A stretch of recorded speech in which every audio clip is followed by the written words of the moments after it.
La Revolución Francesa fue uno de los hechos históricos más importantes de la historia moderna.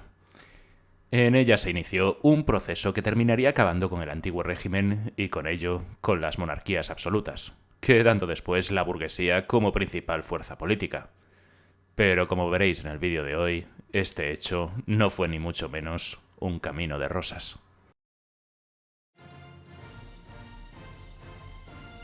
Hola, ¿qué tal? ¿Cómo estáis? Aprovechando que hoy es la segunda vuelta de las elecciones francesas, no me preguntéis quién va a ganar, porque hacer pronósticos electorales es algo que se me da rematadamente mal.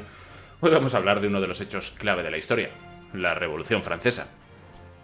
Por empezar por alguna parte, empezaremos por la situación que atravesaba Francia hacia finales del siglo XVIII. El Estado pasaba por una frágil situación económica, derivados de unos grandes gastos militares en la Guerra de Independencia estadounidense y sobre todo de una serie de malas cosechas que provocaron un encarecimiento del precio del pan y con ello unas grandes hambrunas.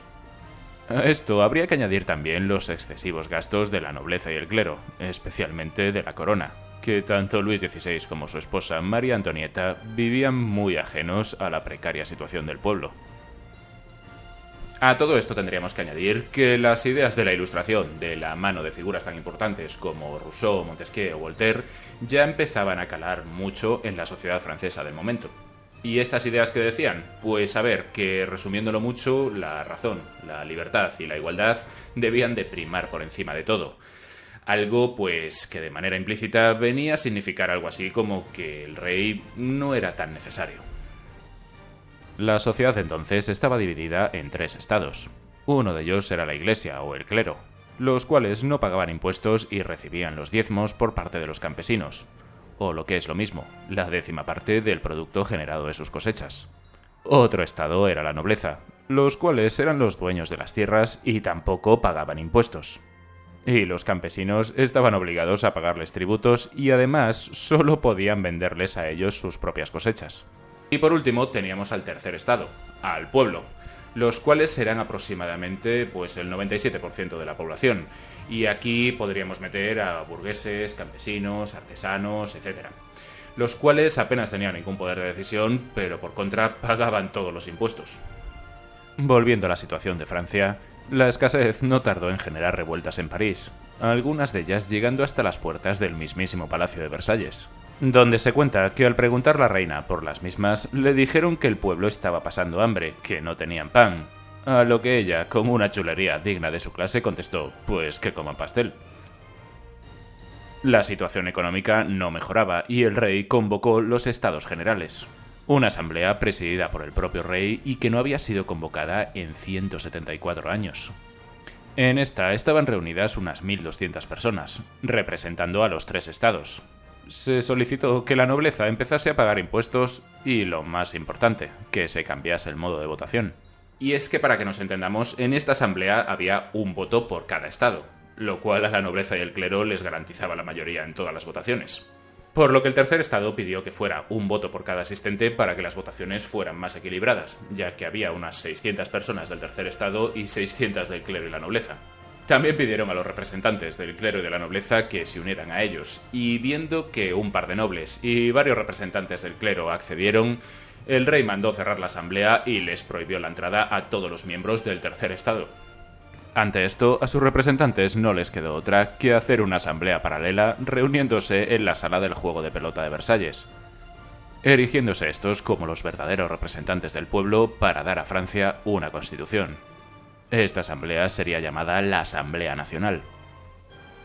El rey trató de cerrar por todos los medios esta asamblea, y ante el temor de que se detuviese a sus representantes, unido a la destitución del ministro de Finanzas Jacques Necker, esto hizo que el pueblo se dirigiese hacia la fortaleza de la Bastilla el día 14 de julio de 1789 para asaltarla, cosa que lograron tras varias horas de combate. Este hecho, que hoy en día se celebra como el Día Grande de Francia, marcaría el comienzo de la Revolución Francesa. Tras estos hechos, al rey no le quedó otra que acceder, y esta Asamblea Nacional pasaría a llamarse Asamblea Constituyente.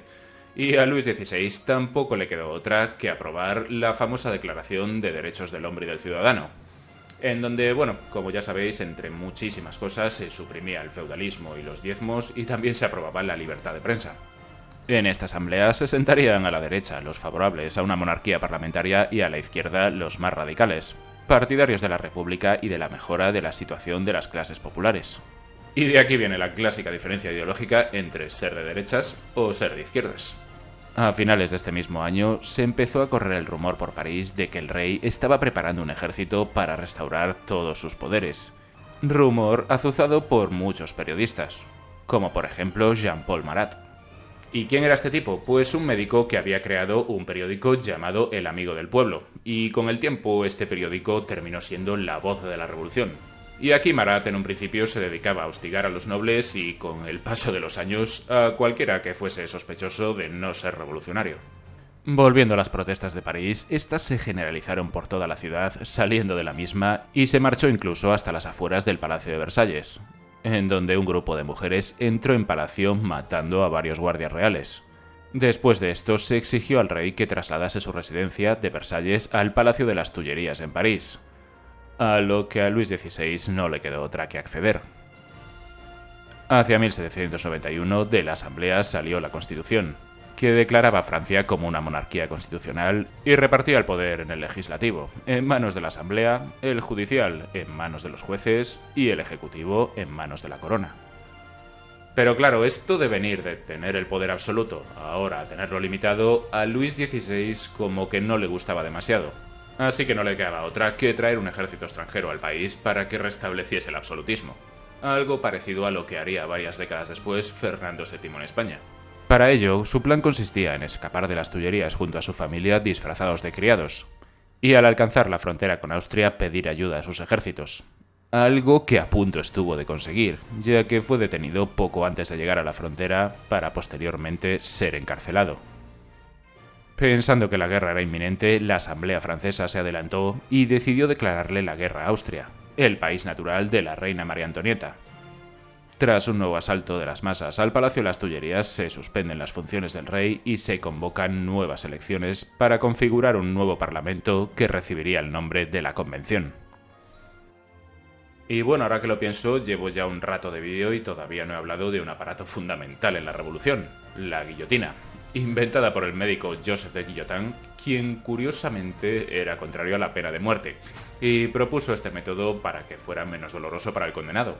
Y así como comentario o anécdota de esto, deciros que su familia, con el paso de los años, intentó que se dejase de llamar así al artefacto que llevaba su apellido. Intentonas que, como sabéis, no tuvieron ningún éxito. Volviendo a las elecciones a la Convención, de estas salieron mayoritariamente dos fuerzas: los jacobinos, con Robespierre y Danton a la cabeza, y los girondinos, más moderados, cuyo líder era Brissot. La Convención, después de esto, no tarda en dictar sentencia contra el rey y la monarquía es abolida. Se proclama la República y Luis XVI es acusado de traición y condenado a muerte, siendo ejecutado en enero de 1793. El mismo destino que correrá su mujer unos 9 meses más tarde. Después de esto, la Convención redactó y aprobó una nueva constitución con bastantes cambios, como por ejemplo el de un nuevo calendario. De esta forma, el año 1792 pasaba a ser el año 1. Como ya os imaginaréis, las tensiones no acabaron ni muchísimo menos con la muerte del rey y de su esposa, y el foco se puso entonces en todo aquel que fuese sospechoso de no ser revolucionario, empezando por los girondinos, con el amigo Marat publicando en su periódico listas de posibles traidores. Como Francia ya no tenía rey, el poder ejecutivo cayó en manos del Comité de Salvación Pública, órgano de poder del que no tardó en hacerse cargo Maximilien de Robespierre. Y aquí sería cuando comenzó el periodo más oscuro de la Revolución, conocido como el Reinado del Terror. Y es que entre los años 1793 y 1794, las cifras más conservadoras nos hablan de más de 10.000 ejecuciones en la guillotina, acusados de ser contrarrevolucionarios. Incluso también les llegaría el turno a sus propios líderes. Y es que en medio de toda esta vorágine de ejecuciones, al pobre Danton no se le ocurrió otra cosa que decir que, oye, esto de ejecutar a tanta gente como que ya va siendo hora de parar, ¿no? ¿Cuál fue el resultado? Pues que en abril de 1794 él mismo pasó por la guillotina, no sin antes advertir a Robespierre que a él le esperaba el mismo destino: Predicción que por cierto acertó, ya que unos 3 meses después el otro líder jacobino también sería ejecutado.